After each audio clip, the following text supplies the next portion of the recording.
Hey everyone, welcome back to 209 discussion. This is discussion 7. We're talking about Newton's laws of motion today. Okay, let's jump right in. The first problem is page 148, problem 11. I have that over here. Let's see. Number 11.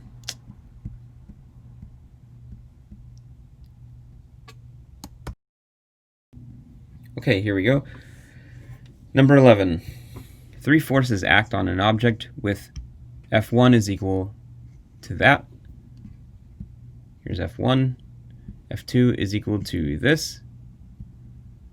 If the net force on the object is 0, what is the unknown force F3? So pretty much we have a system that's in equilibrium. If anyone has done the lab, this is a lab that you actually do. I put on the first 2 or 3 labs. So we need to write down our forces that we're given, and we sum them all up to 0. We can find our unknown force. It's a fairly straightforward problem. Okay, so here we go. F1 equals 6.03 I hat.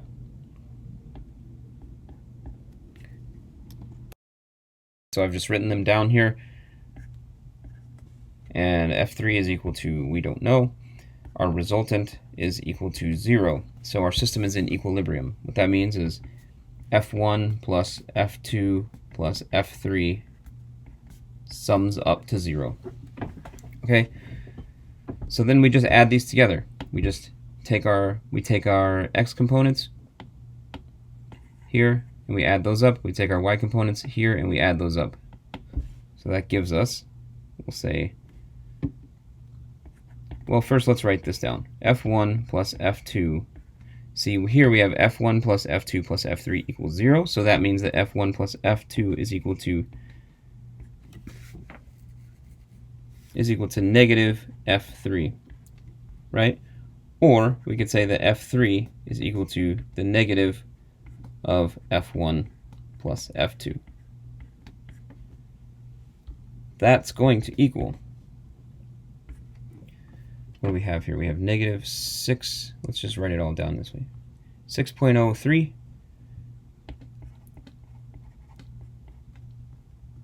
plus 3.71. And for our y direction, we have positive 10.64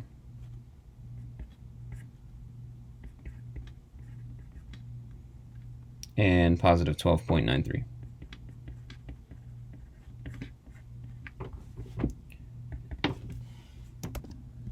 So going over to the calculator, we have negative 6.03 plus 3.71, negative 2.32. Okay, so we write that down. Negative 2.32 I hat. And then we have 10.64 plus 12.93, which gives us 23.57. So we write that down.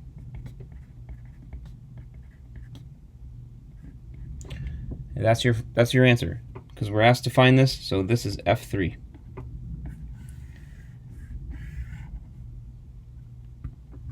Okay, remember we're just summing up components in the x and y directions.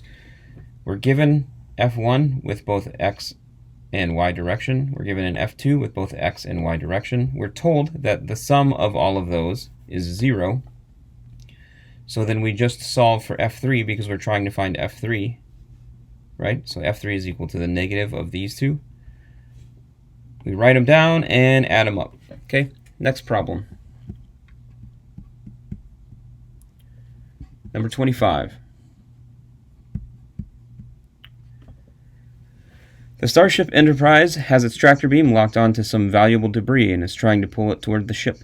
A Klingon battlecruiser and a Romulan warbird are also trying to recover the item by pulling the debris with their tractor beams, as shown in P 5.25. Part A. Given the following magnitudes of the tractor beam forces, find the net force experienced by the debris. Okay. Part B. If the debris has a mass of 2549 kilograms, what is the net acceleration of the debris? Okay, so we're asked to find two things. We are asked to find the net force, and we're asked to find the net acceleration. Okay. Sounds good. Let's go through it. Okay, so I've taken the time to draw out a small diagram here. Here's the Enterprise, here's the Romulan ship, and the Klingon ship. Here is our debris in the middle. And I've written down the magnitudes that were given. Okay, it's important to note that if we draw an axis to try and figure out what the angles are, it's pretty much, it's in line with y and x, like explicitly is what I'm saying. It's not, there is no angle, essentially. So we don't really have to worry about that. So, I mean, when I say that there's no angle, all I'm saying is that we don't need the trigonometric functions written down, because here the angle is 0, here it's 90. This is just going to be sine 90, right? That's 1. Cosine 0 is 1. But here is 180, right? If this is 0, this is 180. So this is just going to be this is going to be a negative 1. Cosine 180 is negative 1. We can also just define it by how we see it. Positive j hat, positive I hat, negative I hat. Okay, so I've written down the magnitudes of the forces and in which direction they are going. Okay, so we're given a magnitude for Klingon. It's this, and it's going in the positive I direction. We're given a magnitude for the Enterprise. It's going in the positive j hat direction here. We're given a magnitude for the force exerted by the Romulan ship, and that's going in the negative I hat direction. Okay, so we want the total force. We want the net force on the debris. Here's the debris. We have our three forces, 1, 2, 3. Okay, we just pretty much add them up. So that will look like this.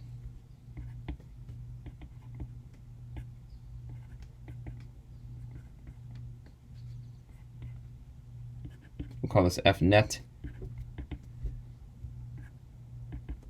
And then we have plus 8.97 times 10 to the 5. This is all in newtons. Newtons minus 2.53 times 10 to the 6 newtons, all in the I hat direction. So here is our net force that is being exerted. So let's add that up, because we have a couple of values in the I hat direction, so we add those up and we get something a little more simple. Let's just copy this down. Make our lives easier.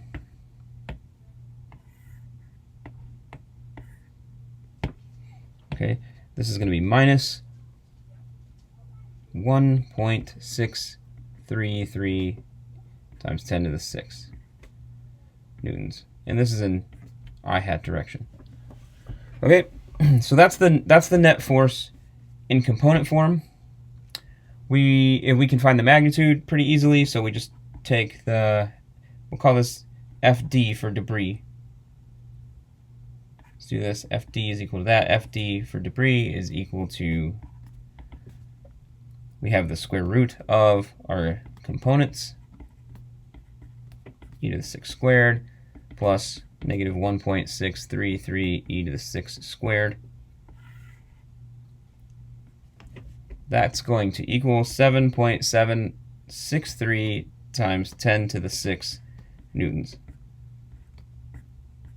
Okay.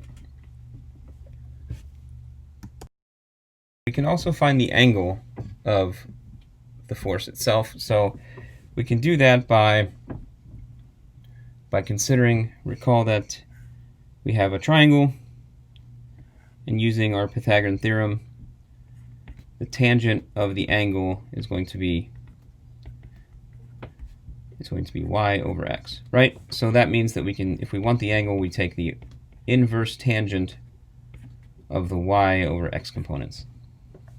Okay, so for our problem, we can take inverse tangent of 7.59 e to the 6.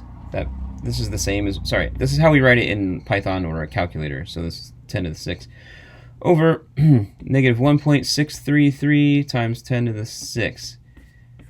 This gives me a value of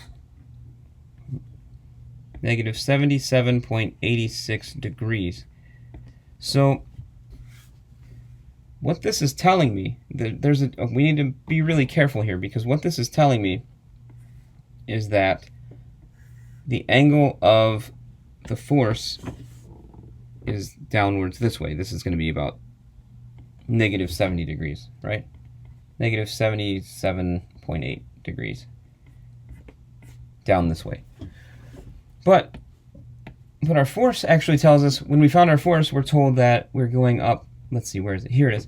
So we're going up here almost 8 times 10 to the 6 newtons in the positive y hat direction, and negative 2 in the I hat direction. So what I'm saying is this: we're going up almost 8 times 10 to the 6 in this way, this direction. I don't know how that happened. Try again. We're going up 8 in this direction, and we're going about 2 in this direction. Okay, so what the expectation would actually be that it's going somewhere in this direction. So we're given a value, we're told it's going this way, but by our force we actually know it's going the opposite direction here. Okay? Now I should point out that I don't think we're even asked to find this, but it says find the force, and it's always a good idea to just kind of figure out everything you can.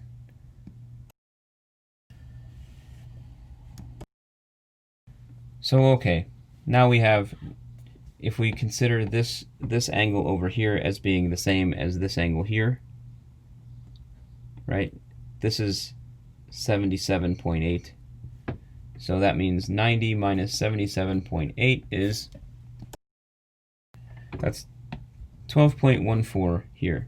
So this angle, let's zoom in a little bit. This here is 12.14 degrees. So that means our total angle here is 90 plus 12.14. That's going to equal 102.14 degrees. Okay? So, final answer, if we were doing polar form, where's our magnitude? Here it is, 7.763 times 10 to the 6 newtons, and then it was 102.14 degrees. So here it is in polar form. This is debris, okay? Yep, so we found it here. This is Cartesian component form. This is polar form. So we found the force 2 different ways, okay? Okay, so next we're asked to find the acceleration. All right, so let's use our Cartesian component form to do this. Here is our force, and we also know that a force is equal to the mass of the object times the acceleration vector of the object, right? So pretty much mass is a scalar value. We can just take it and divide the overall force. We can take the overall force and divide it by the scalar mass, right? And that gives us your acceleration vector. So let's do that. So then FD divided by, what was our mass? It's 2549, 2,549 kilograms. That's going to give you your acceleration vector. So that's going to equal 7.59 times 10 to the 6 over 2549. This is newtons over kilo. So I'll make a note about the units in a second, but right now we're stuck at newtons over kilograms.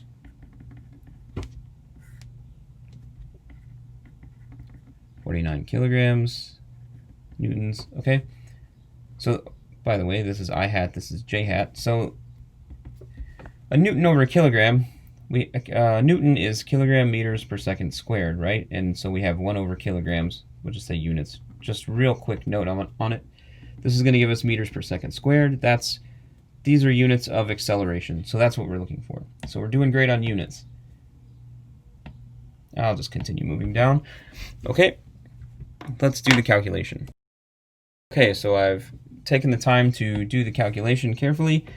Our acceleration vector is equal to, we'll call this, so 2,977 meters per second squared in the I hat direction minus 640.64 in the J hat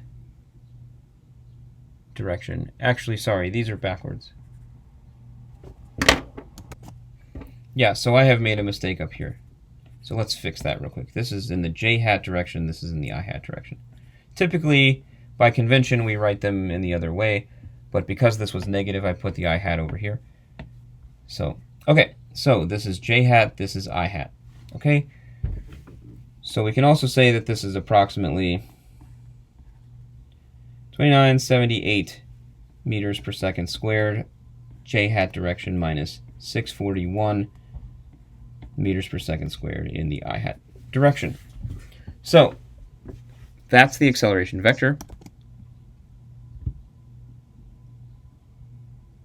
That's the net acceleration of the debris. I suppose if we want to find the magnitude, that's something we can do real quick. So I've taken the time again to find the magnitude, and it is approximately 3,046 meters per second squared. Okay? That's really fast, but these ships are super powerful as well. All right, next problem. Well, our next problems are 32 and 33 on page 149.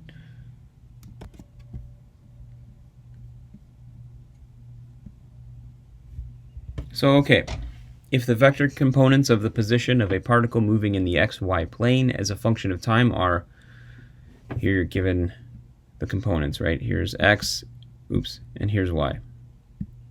In here. When is the angle between the net force on the particle and the x-axis equal to 45 degrees? Okay, well, let's set the problem up. Okay, so I've written down what we're given.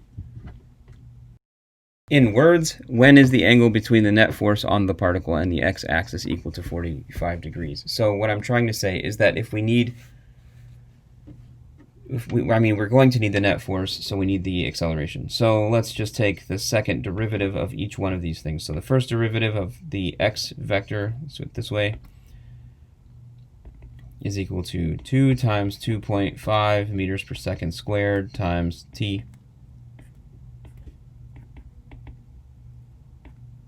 Right? And then we have, this is just going to be 1, so it's just going to be 2 times 2.5 meters per second squared. That's the acceleration in the x direction.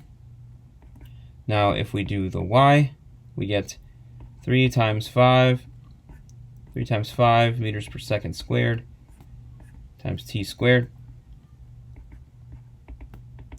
And then we're going to have 2 times 3 times 5 meters per second squared times t. So what we have for our accelerations, let's just say that this is a in the x direction.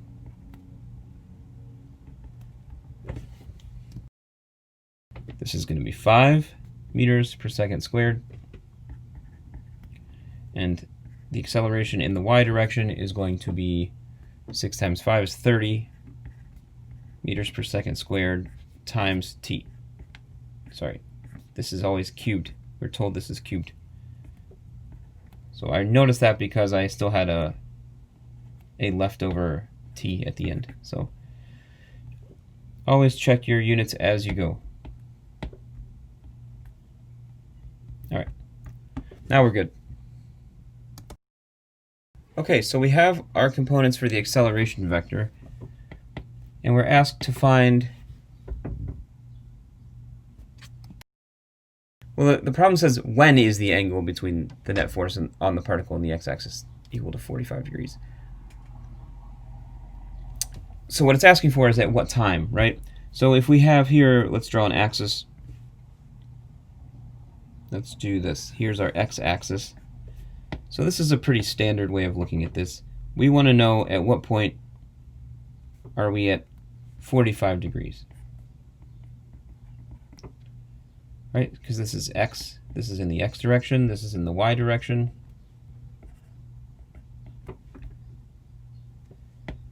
Let's do this.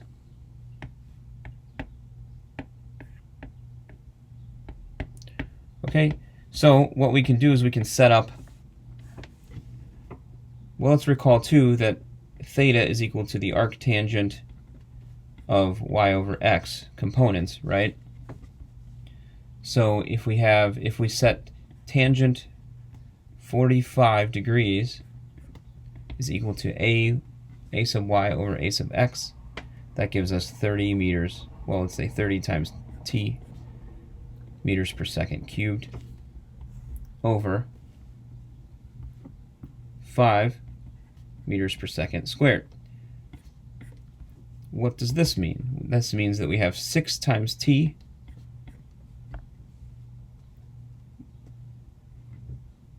over seconds, so this is going to actually, these cancel, this cancels, excuse me, this cancels, and this cancels, so that means that we are left with units in seconds, which is what we want. And recall from trig that tangent of 45 degrees is equal to 1, so now we have 1 is equal to 6 times t, so that plainly is equal to 1/6 of a second. So that's your final answer. That's when the angle between the net force and the x-axis is 45 degrees. Okay, I went a little quickly there, but the main point is we found our acceleration components, so we're given position components, and we can find the acceleration components by taking the second derivative of the position, right? So then we're told what the angle is, so we plug in the angle. We take this to the other side, plug in the angle. We plug in our components, do a little bit of algebra, right? And then we find the answer. Okay, so problem 33 is something very similar, but we are given, instead of a numerical value, we're given some constant in a variable form, right? Or rather, bt squared is in the x direction and ct cubed is in the j hat direction, or the y direction. Okay, so when is the angle, so it's pretty much the same problem. So we're just going to go through this again, but now instead of numerical values, we are going to have b and c. So we'll have an answer in terms of those variables. Okay, again, we have to take the second derivative of our functions. So let's do x. So x, first derivative, we have 2 times b times t in the I hat direction. Okay, x, second derivative, we have 2 times b in the I hat direction. Now recall that it tells us our units in the problem statement, where b has length over time squared. So this is essentially meters per second cubed, second squared, excuse me. So this is, b is in meters per second squared. That's what we're told in the problem statement, problem 33. Okay, let's find y. So now we've got 3 times c times t squared in the j hat direction. And then we have 6ct in the j hat direction. And again, our units for c are length per time cubed, which is meters per second cubed, right? So we have 6ct meters per second cubed, and time itself is in seconds, so that means that we have units are in meters per second squared. So ay is equal to 6ct meters per second squared. Well, we have to leave it in cubed, but overall it's going to be meters per second squared. Okay, and so now we have AX is equal to 2b meters per second squared. Right? This is in the j hat direction. This is in the I hat direction. Okay? Okay, one thing I should note before we move on that I didn't mention, I don't think I mentioned earlier, is that we're being asked to find the time when the angle is 45 degrees between the net force and the x-axis. So what I did last time was I simply just used the acceleration vector.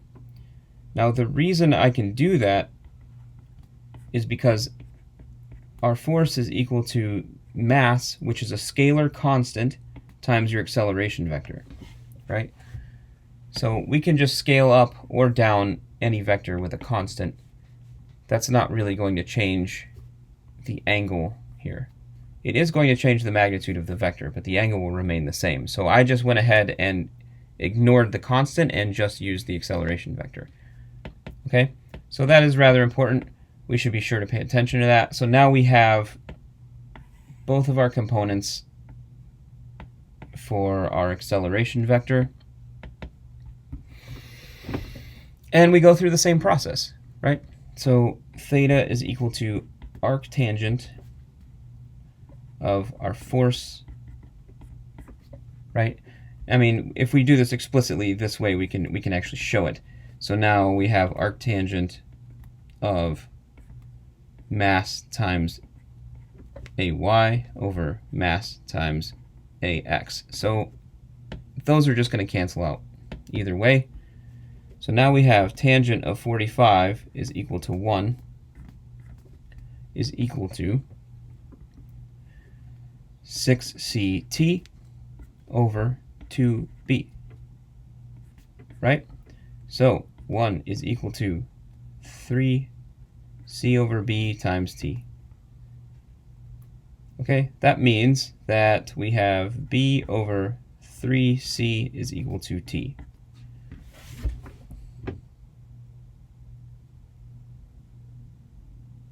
Okay, so that's your answer. That's the time. And recall, we are told what the units are, right? Again, so let's just check the units to make sure everything worked out okay. B has dimensions of length per time squared.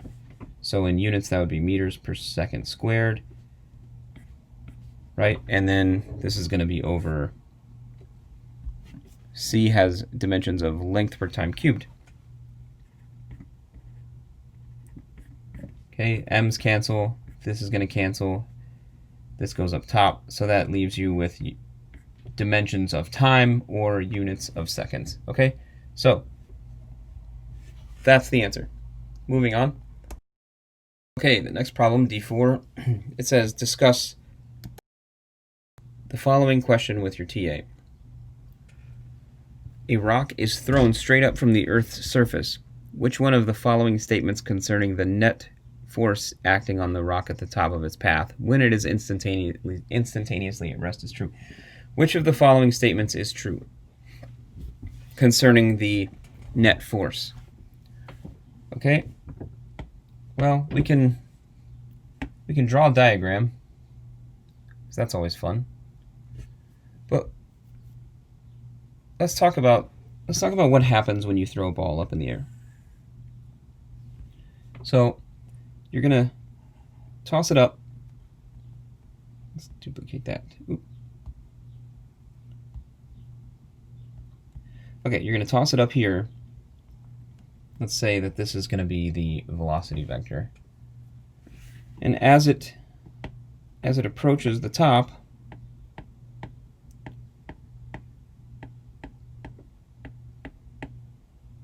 okay, this velocity vector is actually going to become smaller. Now, why is that?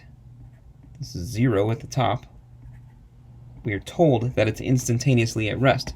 And we also know that to be true because if you throw a ball up in the air, it's going to stop moving for a brief moment and then it's going to come back down. Okay, so why is it that this velocity vector gets smaller? Well, let's think about one-dimensional kinematics, right? let's look at our velocity vector. We have a velocity. We're only going in the y direction, so we don't really need to worry about components right now, or unit vectors. So we have v naught plus at. Well, in this case, if we define our axis here, this is positive y direction. Okay, so that means that down this way is the negative y direction. And that also means that gravitation is pulling g is equal to negative 9.81 meters per second squared. Okay? So that means that we have v is equal to v naught minus 9.81 times t. Let's put our units in here, times time. Okay? So, as time increases, this value is negative, so we are actually going to get a larger negative number.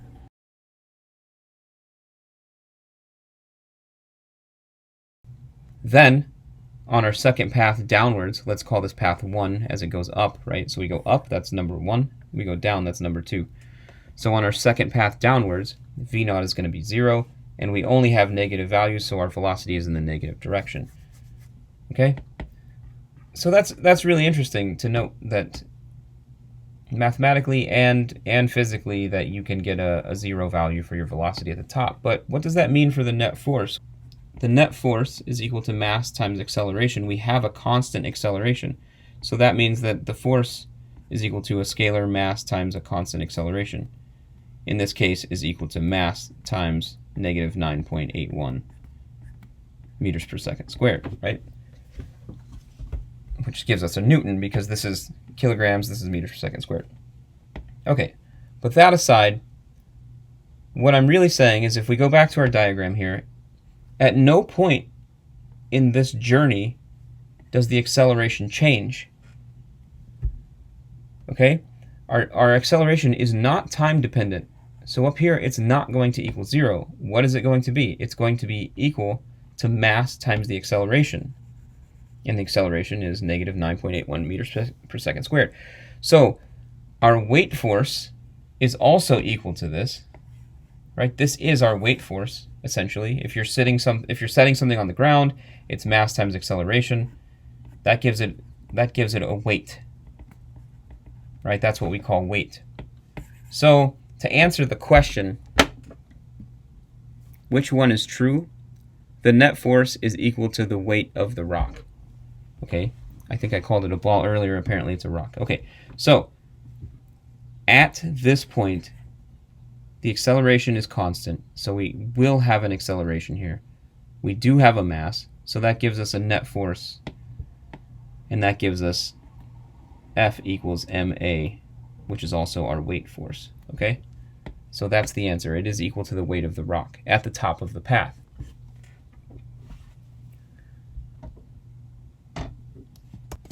Okay, that's it for today. Hopefully you find these videos helpful. If not, please provide some feedback, and I'll try to do what I can.